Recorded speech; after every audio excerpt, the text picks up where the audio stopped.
Welcome to Doctor Warrick's podcast channel. Warrick is a practising cardiologist and author with a passion for improving care by helping patients understand their heart health through education. Warrick believes educated patients get the best health care. Discover and understand the latest approaches and technology in heart care and how this might apply to you or someone you love.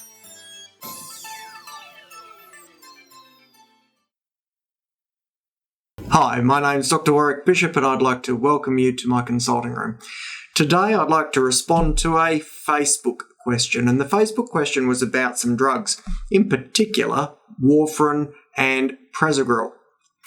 Well, I'm going to separate those down into the sort of agents that we use to stop clots forming in the body.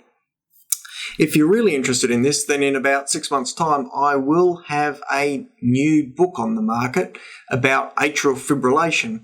And atrial fibrillation is really important and central in terms of understanding how we thin the blood. But until that book is available, or if you want something a little bit simpler, I'm going to cover it today. What I'd like you to think about is that when a clot forms in the body, there are two main drivers. One of them are the small sticky components in the blood called platelets, and the other are the chemicals or the proteins that float around in the blood called the coagulation cascade.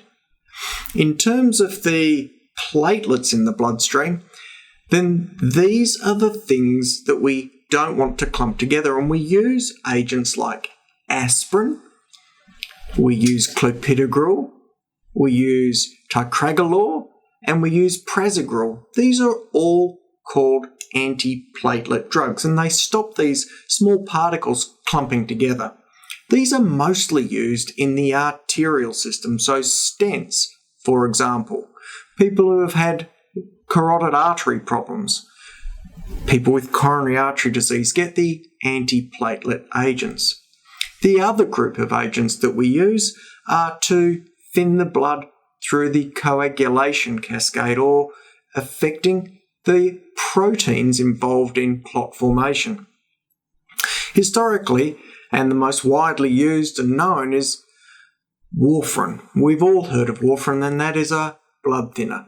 But there are new agents on the market. These new agents are called NOACs, which stands for non-vitamin K dependent oral anticoagulants. So these are blood thinners that affect the coagulation cascade in a way that's different to warfarin. They target particular parts of that coagulation cascade. There are three main agents that we currently have available. The first is rivaroxaban, also called Xarelto. The next is one called Pradaxa, which is the trade name. The generic name is dabigatran, and the last one is one called apixaban, which is the generic name. The trade name is Eliquis. So, when it comes to keeping the blood thin, we either stop clots forming by dealing with the platelets and use antiplatelet agents, or we keep the blood thin by dealing with the proteins in the blood that form clots, called anticoagulants. Or the drugs that we use to deal with that are called anticoagulants. I hope that explains a bit. I hope that shows you where those things fit in, and hopefully for the Facebook group it makes a bit of sense, because there were some questions around that. Thank you for joining me, and as always, I wish you good health. Goodbye. You have been listening to another podcast from Dr. Warrick. Visit his website at drwarrickbishop.com for the latest news on heart disease. If you love this podcast, feel free to leave us a review.